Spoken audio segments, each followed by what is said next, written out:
Good night, everybody, and welcome once again to another Lime Vibe Live podcast. I'm your host, Yori Araman Camp, your host with the most, coming to you from Nassau, Bahamas, the safe and secure Nassau, Bahamas. And I thank you once again for joining me for another Lime Vibe Live show. We're starting a bit earlier tonight, a bit 10 minutes earlier, because, we could. We just wanted to get the show on the way, huh? So I thank you for joining me again. If you have not done so, please like, share, and subscribe to our Facebook, YouTube, and Twitch page. That's Lime Vibe 77. That's Lime Vibe and the number 77 at Facebook, YouTube, and Twitch. We really would appreciate your support. And thank you so much. How was your week this week, guys? I had a great week, man. I had a great week, man. I can't really complain, Everything just clicked. I had no problems, no issues, no nothing. God provides, as He always does. And I appreciate His provisions. He's always there for me at when I least expect it. At the last minute, He shows up and He does things for you, man. I just thank God I'm just here, and I'm here to enjoy His beauty and His bounty that He's created in this earth. I thank you so much. So thank you for joining me again. We're going to get right into it, man. Let's talk about this Hurricane Milton. Hurricane Milton smashed into the western coast of Florida, and it's off now. It's off into the Atlantic Ocean now, but it was in the Gulf, and it formed in the Gulf. Hurricane Milton, and caused a few people to go to really get afraid, man. We had some lockdowns here in the Bahamas as well because we weren't sure exactly how hard Milton was going to hit. Apparently, it was a 3-mile wide hurricane, and winds were at over 120 miles per hour, and there was some torrential rains. But Florida got hit hard. Tampa and Orlando got hit hard, man. Apparently, there's 11 people dead. 11 people dead as a result of Hurricane Milton slamming into the west coast of Florida. And so, there are thousands of people without power right now in Florida. The power company is still trying to get people up. But, thousands of people. They say over at least 3 million people are without power in Florida right now. And it made landfall Thursday morning, and it just, swept straight through Florida. So I thank God it didn't do as much damage as what it's projected to do. But people are still trying to put their lives back together now. Apparently there are crocodiles and alligators in the waters now, and there's sharks now. I saw a video on YouTube, and there was this guy filming 2 sharks floating down the street in Tampa. That's crazy, man. 2 shocks. That's Hurricane Milton for you. Governor Ron DeSantis urged Florida residents to execute preparedness before the storm. And so there are a lot of people that were evacuated. We saw like this dystopian kind of scene where you had police cars, going through what seemed to be vacant neighborhoods, telling people who were still holed up in the house that if you have not evacuated, please evacuate now. It was crazy. There was this guy called Lieutenant Dan on his boat. He refused to be evacuated from his boat in Tampa. And he's a huge star. If you search him, Lieutenant Dan, he has withstood the storm, and he was found safe afterwards. And his reason was that the boat is on water. When the water rises, the boat floats. So you really can't sink in a boat. That was his explanation or his excuse why he didn't want to evacuate. So shout out to Lieutenant down there in Tampa. He's found safe actually. It's a good guy, good character. And these stories always brings out the characters of people, huh? So yeah. DeSantis wasn't the only government official asking residents to evacuate on Wednesday. The Bahamian government as well also got their people out of Orlando and Tampa. And they had 2 flights, one on Wednesday and one on Monday actually, and one on Tuesday. So they evacuated the Bahamas Air, the national flight carrier Bahamas Air, evacuated people out on the 7th and the 8th of October. And the last plane came in on that Tuesday afternoon at 4 o'clock to the Bahamas from Orlando. So yeah, that was the last flight. There were flights canceled straight throughout Orlando and Tampa. Flights coming in from Orlando and Tampa were canceled. And anyone rerouting through Tampa and Orlando were canceled. So hopefully they get the airports back up and running now. And we'll see how it takes from there. But I just thank God it wasn't as bad as what it could have been. Then you imagine if the hurricane stayed over west coast of Florida, like how Hurricane Dorian did in Abaco and Grand Bahama, where it stayed for about 2 days. That would have been a catastrophe, man. That would have been a disaster for America. Because that building codes aren't what the Bahamas building codes are. So there would have been total devastation. That 3 million people without power in the United States, that's crazy. They need to build stronger. These cheap made homes and these prefab homes are not going to cut it in the Hurricane Alley, man. They tried to bring that stuff over here, but that couldn't make our building code, man. We need concrete walls. We need better building codes, man, for Florida. So yeah, I'm gonna show you a bit. Let me show you a video what CBS played. No, I'll show it later on. Let's talk about the other stories, huh? Then we also had going on this week in the Caribbean. We also had the Caribbean Agricultural Week happening in St. Vincent and the Grenadines. And Dr. Mohammed Ibrahim, the Director of Technical Cooperation with the Inter-American Institute for Cooperation and Agriculture, he was on hand. He said that, we need to build, we need to take in consideration climate change with regard to agriculture. He said that, it's being held in. We have to actually think about climate-smart agriculture for a sustainable future. A climate-smart agriculture. We have to think about how we're building with regard to, climate change. And how can we put seeds in the ground that actually, can withstand the heat and these droughts that we go through from time to time. And so he made a very poignant remark there, man. We have to think about climate because we think about growing stuff. And now it's becoming even more difficult now with climate change and the weather being the way it is. And so now we have to think about that. That's the Caribbean Agricultural Week that happened this week in St. Vincent and the Grenadines. And all the agricultural specialists down there in St. Vincent and the Grenadines. You had CARDI there, Caribbean Research Institute. And you had ministers from all around the Caribbean. You had AICA, Dr. Mohammed Ibrahim. He was there. So, yeah. Other story tonight. It's going to be a short show tonight. Other story tonight is the Panama Canal starts bringing in, after months of drought. The whole 2023 was full of drought. The Panama Canal dried up. And now they're forecasting the remainder of the year. They're forecasting a new shipping season, new cruise season. They're announcing that they have 225 transits this season. They are forecasting that as the Lake Galton, that's responsible for the Panama Canal, is starting to flood the Panama Canal again. And the Panama Canal's 2024-25 cruise season officially commenced on Tuesday this past with northbound transit of the Brilliance of the Seas, sailing on a 15-day itinerary from Los Angeles to New Orleans. Wow, Los Angeles to New Orleans. So you see how important the Panama Canal is? Even to get people from one side of the East Coast to the West Coast and the West Coast to the East Coast of the United States, they have to travel through the Panama Canal. They can't do it any other way unless they go over land. All right, and so they're announcing 225 transits for the 2024-2025 season. That's good because the transits per day in the Panama Canal got down to as low as 24 transits a day, and that's just not going to cut it. So the Panama Canal is coming back, thank God, and that means goods should start to be cheaper now. So let's go to this video now from the Hurricane Aftermath. This is a CBS video on the Hurricane Aftermath. Let's go look at it. Live team coverage starts now.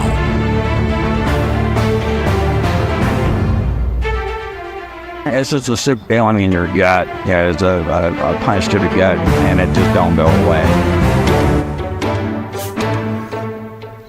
The National Guard came in, and we waited so we could get out safely. I was not leaving my dog behind. So I got my puppy, and here we are. We welcome you now to our continuing coverage of Hurricane Milton here on 10 Tampa Bay on this Friday morning at 9 a.m. Good morning, everyone. I'm Jamison Euler. I'm Caitlin Lockerbie. This 9 a.m. special edition as we track the aftermath of Milton here across the Tampa Bay area. Thanks for sticking with us here. We've got a lot to get to this hour and several updates for you as well. Right now, this is a very deadly storm. Unfortunately, 16 people have died, at least 5 of them in the Tampa Bay area, 2 from St. Pete, 1 in Tampa, 1 in Polk, and 1 in Citrus. Yeah, thousands of people still without power. Crews are hard at work to get it back on. If you're seeing us for the first time since you lost it during the storm, we want to welcome you in, of course. Hopefully everything is okay for you and you're staying safe. Cleanup is underway throughout the Bay Area as well. Now twice the work since we're dealing with Helene and now Milton damage. And just in, we do have some good news to report. Water service being restored on the islands of Anna Maria and portions of the town of Longboat Key, but there is still a precautionary boil water advisory in effect for much of the area too, so keep that in mind before you get ready this morning as you brush your teeth. And look at this, TPA officially open, but definitely backlogged right now. Just checking the flight status. Right now there are 109 cancellations, 22 delays to let you know about, so even though the airport is open and operating, you definitely want to check with your flight before heading to the airport today. Going to be a lot of backlog as we get things back in gear after this storm. Absolutely. Let's go to Pasco County now, where they're issuing voluntary evacuations due to historic river flooding there. Impacts anyone living in those low-lying areas or flood-prone areas. The following neighborhoods in Elfers, Cypress Creek, at Worthington Gardens, and Thousand Oaks. We know that there were yet again more water rescues there in Pasco County, just like there were after Helene. We spoke to Sheriff Chris Nacco yesterday in that area of Trinity that they were working on.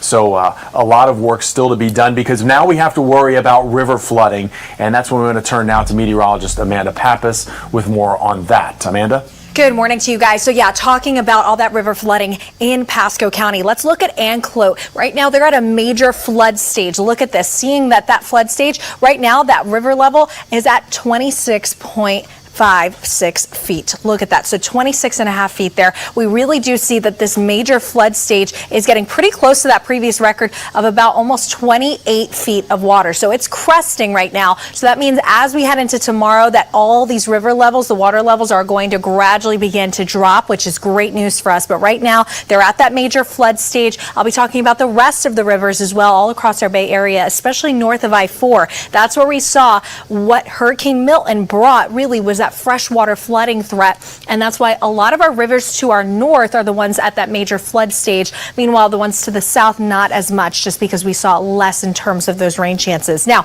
speaking about rain, we're completely dry out the door other than a few couple of showers over towards Highlands County, but aside from that, really looking great overall.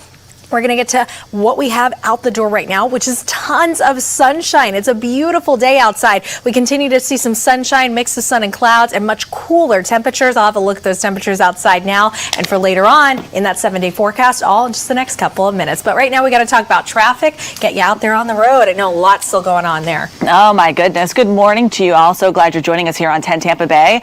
We are looking at I-275 at Bush Boulevard. If you're going to be headed into Tampa, or maybe you have some loved ones expected to be on the roads, expect a very congested ride. Right now things are looking okay, but it's starting to get busier than what we saw just about in the last hour. Southbound headed into Tampa along 275, you may run into some stop and go traffic as so many people are trying to head back into our area. Take a look at our road weather hazards map. There are a lot of things that could potentially be blocking your drive this morning, and that includes things like trees along our roadways, a lot of traffic lights that are out, some streets are flooded, and you may see a lot of debris as well. So take it easy and treat stoplights, if they're not working, treat them as a four-way stop sign. All right, back to you guys.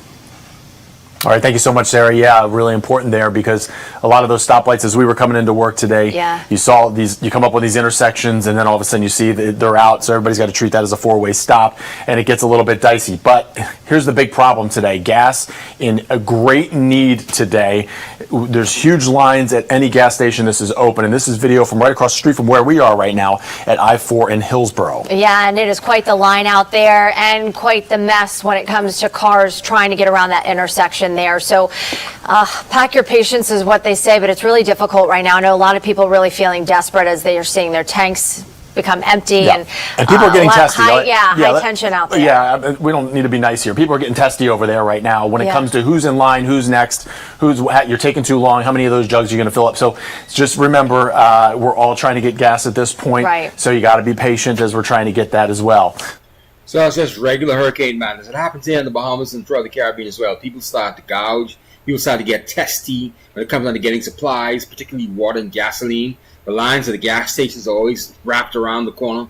The lines for water is abominable, man. Actually, if you don't get your water at least 2 or 3 days before the hurricane comes in, you're not going to get water. Actually, I advise you to get water at least a week before. Get at least 2 or 3 5-gallon jugs and a couple gallon bottles just to ensure you have enough water, because if you wait the day before the hurricane to get water, you're not going to find any good water at least. So let's go back and listen to the rest of what they have to say at this Tampa news station. Yeah. All right. And if you can maybe avoid staying off the roads for a little while longer, we're going to hope that those tanks get filled up. All right. Let's send things over to Rob Hackford. He's been monitoring Sarasota. The other big part of the story today is so many people, hundreds of thousands of us across the Tampa Bay area without power. So the crews behind you are a welcome sight right now, Rob. Yeah, and indeed, guys, Caitlin and Jameson, those efforts to get 150,000 customers in Sarasota County, 70,000 customers in Manatee County, get their power back on, well underway behind me. We've had a steady line of utility trucks heading out of the staging area in Sarasota, right at the Sarasota Fairgrounds. Now, I want to have you get a sense of the scale here, the scale of this operation. We've got some drone video for you just at sunrise this morning of all these crews, utility and tree crews covering every parking lot your eye can see here. At the back of the fairgrounds, living quarters have been set up for crews who will be spending days in Southwest Florida, if not a week or more, helping with this massive effort. Damage assessment started for Florida Power and Light yesterday as soon as the winds died down, and that assessment ongoing today, as you might imagine.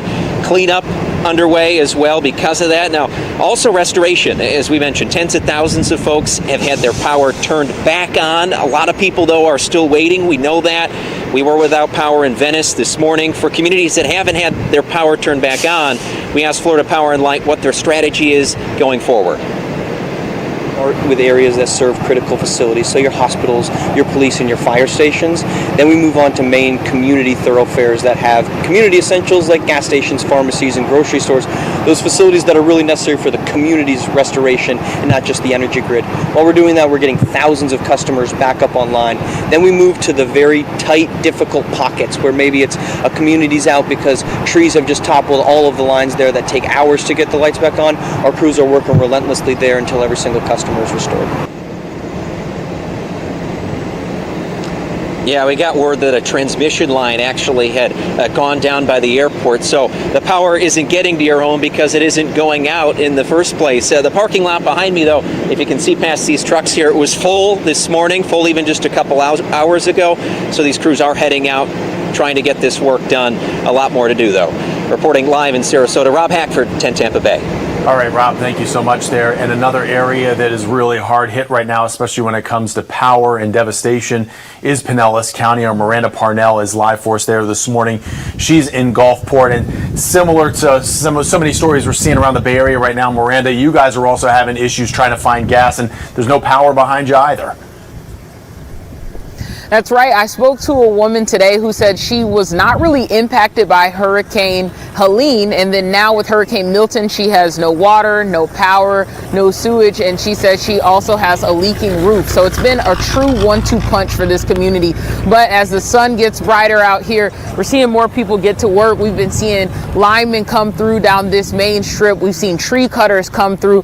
And like Caitlin said earlier, if you don't have to be out and about, you might want to just stay off the roads. A lot of the roads around here are blocked off. Some of them are still impassable. I know that we said Gulfport police yesterday were already working to kind of move some of that tree debris out of the way.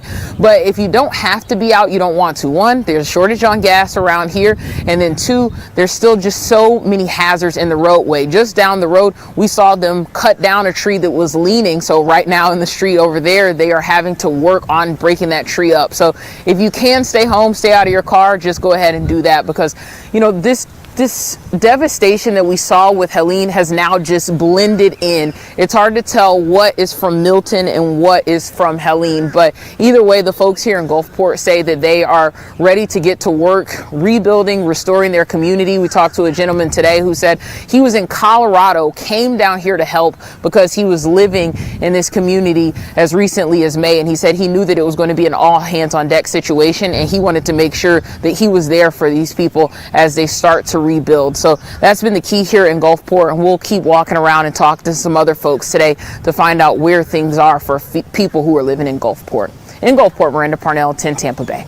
Thanks, Miranda. We appreciate the update there. You can see people with their cameras out outside. I know it's heartbreaking for our community, too, to see what is such a beautiful waterfront there, really in shambles right now as we work to put it back together. Also, another note, in the St. Pete area, a lot of people with spotty cell service and internet out as well, making it hard to communicate. So let your loved ones know that you're okay when you can. And I know you can find some Wi-Fi hotspots and outside of like Publix and Walmart, too. Yep. And you can actually find a lot of help right here at 10tampabay.com/recovery. There you can find county by county information that'll help you recover from this storm. Whatever it is you need, there's a lot of resources there for you. If you have a question, there's answers there for you as well. 10 Tampa Bay will be back right after this. Yeah, and there you have it, man. You know, the regular nonsense that happens after the hurricane. Telecommunications is out. But America should be back up and running within the next 2 or 3 days, I think. You know, like you see, the power company is working overtime, and I just want to pray for those persons that lost their lives, man. You know, I know that pray with their families, because I know it's hard and it's difficult losing a loved one. So, you know, my prayers go out to those people who are out there who lost loved ones, who still can't find their loved ones, who are being displaced. I just want to pray for the safety also of the people who are the emergency workers that are out there, you know, doing the work. The power company, the people who are cutting down trees, you know, taking debris out of the road, the cleanup crew. You know, I just want to make sure they're safe, because they have to deal with power lines and debris all over the place, and rickety homes and things that are just not in place, and also wild animals. You know, like I said earlier, you know, there are alligators roaming around in Florida.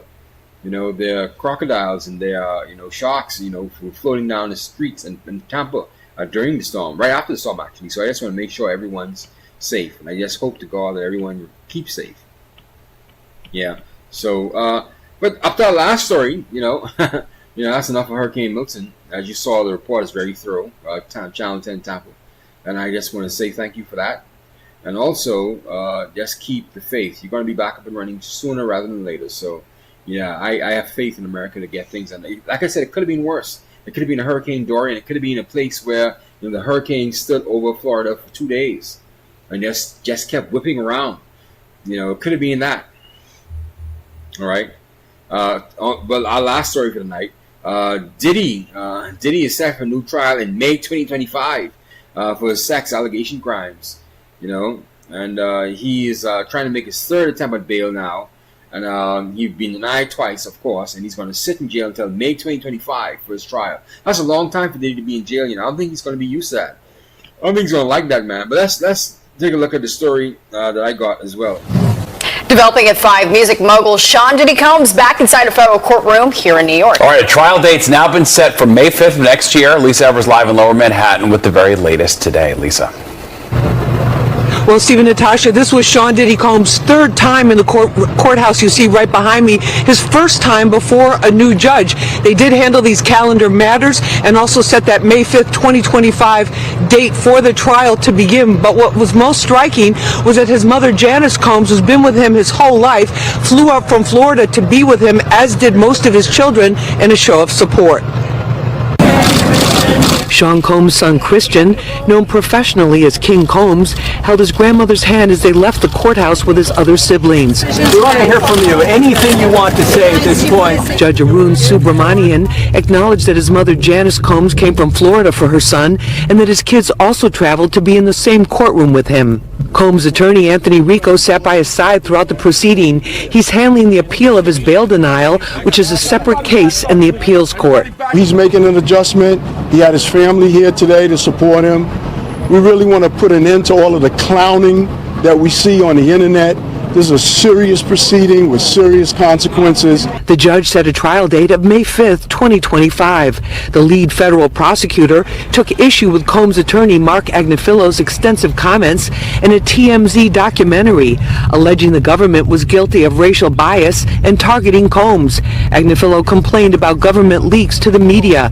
The result was a mutual gag order. I made a request for the judge to issue what we called a gag order. And the judge is going to issue it on a reciprocal basis. So I'm not going to say anything that I didn't say in my papers and in court. Women's rights attorney Gloria Allred represents some of the accusers of Combs in civil cases and spoke outside the court. It's challenging because for many of them, remembering what they allege he did to them is triggering and traumatizing. Now, a date of December 18th was set for the next status conference. For now, Combs is back at MDC. He's been denied bail twice. His last hope of getting out before that May 2025 trial date beginning is for the appeals court to reverse the bail denial, and that could happen anytime within the next couple of weeks. We're live here in front of the courthouse. Let's check in with Teresa Priolo. She's been outside most of the day here. Teresa, what was it like out here? There were so many people out here, Lisa. As you know, you were out here as well.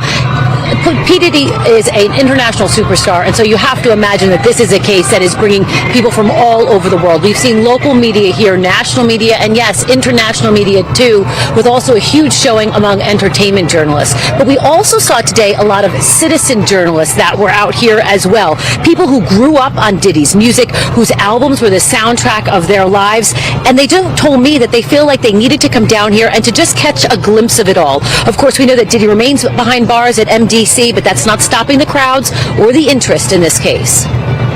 I'm studying forensic sciences, so, and my big thing is women and children, to protect women and children. So when I heard all of this going down, it was, just the hair on my back just went up. If he's doing things like this, he needs to be in jail. There's nothing. Diddy needs to go to jail if this is what he's about. So you might be wondering how the crowds that we saw out here today compared to other high-profile trials like Ghislaine Maxwell, maybe Harvey Weinstein, even Donald Trump. I can tell you, at least from what I saw out here today, this is nothing like what we saw with Donald Trump. But Lisa, I would imagine that as this trial gets closer to its date of May 5th, that we might be seeing some of the crowds like we saw with Ghislaine Maxwell, people lining up really early in the morning, getting their tickets, trying to get inside. No, Teresa, definitely. This is very early in the whole process. I mean, they just set the trial date today of May 25th, and I think it's going to draw more and more people as we go forward. In fact, the next court date here is December 18th. That will be for the next status conference. But there's a lot of other issues that they have to consider as well in terms of the evidence. The judge gave them until December 31st to deal with all the discovery of the evidence. That means both sides have to have the access to all of the evidence that they have, which is many dozens of terabytes from more than 90 telephones and electronic devices they confiscated during those raids. And then the other thing that was significant about today too, Teresa, was that the prosecutor said in no uncertain terms and quite emphatically, because everything else she was very even-tempered, she said, make no mistake about it, this investigation is still ongoing and we expect to have a superseding indictment, meaning more charges against Diddy. That's the latest here from federal court. Back to you in the studio. Wow, so Diddy could face more charges, huh? It's not going to end. You know, how much damage did he do? My God. And why does Gloria Allred always have to pop up at these kind of high-profile cases? Isn't there another lawyer? She's just as bad as that Ben Crump guy. Every time there's a civil rights case, Ben Crump, pops up out there everywhere. Every time there's some sexual kind of abuse thing, Gloria Allred just pops up. How does she find herself in these cases? Can they find another lawyer? My God, I'm tired of seeing her, man. Yeah, so how much more cases does Diddy have? How many more things are going to pop out about Diddy? There are dozens of terabytes of material, of information that's being stored. What was Diddy doing? Diddy is absolutely mad, man. He went mad. He needs to be in jail, to be honest with you. He needs to be in jail because that is just absolutely mad. And they're not going to let him out. That's a wrap. They're not going to let him out at all. Poor Diddy, he needs to be in jail. And they're going to nail him to the cross, man. They're going to nail him for sure. He's going to spend some time. This is just to humiliate him as this thing goes on. I'm surprised none of the presidential candidates have waited on this. Donald Trump's from New York. Kamala Harris is a black woman. So I'm surprised they haven't waited on this. But, it's pretty bad for Diddy, man. He's going to go down for sure. Absolutely. But let's recap our show. Like I said, it's going to be a short show. We spoke about, Hurricane Milton, how it left, now you heard reports 16 people dead, and thousands without power, over 3 million people without power in the western part of Florida. And they're trying to do the cleanup now, and hopefully they get it all up and running by the end of next week. May not be all the debris off the roads, but it may just be that the power is restored and you get, responsible internet and telecommunications back up and running. That's going to be a major plus after the hurricane. We also talk about the Caribbean Agricultural Week as well, where Dr. Mohammed Ibrahim, he spoke about, adapting to climate change and making sure that we adapt positively to climate change when we talk about expanding agriculture. So, yeah, there was the 18th edition of the Caribbean Agricultural Week with Dr. Mohammed Ibrahim. He's the Technical Cooperation Director at the ICA, the Inter-American Institute for Cooperation on Agriculture. And so he was speaking out there. There's a lot of other professionals as well. You have professionals from the FAO, the Food and Agricultural Organization. You had people from CARDI, the Caribbean Research Development Institute for Agriculture, and you had ministers from and public sector officials from around the Caribbean meeting for the Caribbean Agricultural Week. And it's important to deal with agriculture as well, because now we dealt with that port strike, and we realized we were going to starve in the Caribbean if that port strike had been prolonged, because we get all of our stuff coming in from the United States. We would have starved, absolutely, and that would have been a tragedy. We also spoke about the Panama Canal. They're letting in, at least for this 2024-2025 season, they've upped their transits to 225 transits for the season, which is an achievement because they got down to as low as 24 transits per day, and because of the drought that happened for most of 2023 and a good part of 2024. But now Lake Gatun is now starting to, refresh itself and is letting water back in, and the drought's pretty much dying down, so they're starting to have increased transits for this cruise ship season now, the Panama Canal, which is great stuff. Great stuff, man. We also talk about this Diddy trial. They're trying to nail Diddy to the cross, and they may have a superseding indictment. You heard the report say a superseding indictment. That means more charges for P. Diddy Combs. My goodness. Who else is going to pop out of nowhere? Now everyone's waiting for the other shoe to drop, because everyone's waiting for the other celebrities to be named. And we had this woman, Jaguar Wright, prancing all around the place, making statements here and there and everywhere. And she said she wants to indict all these other superstar celebrities who all went to the Diddy parties and all participated. And so, we just got to wait and see what happens. But Diddy's trial isn't until May 5th, 2025. And he's trying to get his bail hearing again, and they denied him twice, and they're waiting for another bail hearing right now. And so that means he's going to have to stay in jail until May 5th, 2025. They think he's a flight risk. I feel sorry for Diddy because he's not used to that kind of treatment. He's not used to jail. He's used to silk and linen, silk sheets, champagne. Now he has to deal with fried bologna and grits, hard grits. Man, my goodness. How the mighty have fallen. I wasn't the one doing the freak offs. It wasn't me. It was P. Diddy, man. He's the one who abused Cassie. Did you see the video of him dragging Cassie around the hotel? And God knows what else is on those videos, man. Who else he's drugged and who else he's actually, abused in these videos. But that's the way it is. We also had, the former his former colleague, Shine Barrow. He's now the leader of the opposition in Belize.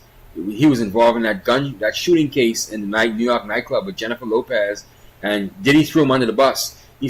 Shine said, Diddy totally destroyed his life, had him spend time in jail. Now he's back in Belize. Now he's the opposition leader. He's poised to be the next prime minister of Belize, actually. And so now we have that going on. So yeah, Diddy has caused a lot of damage. Once you believe in God, you can make it through.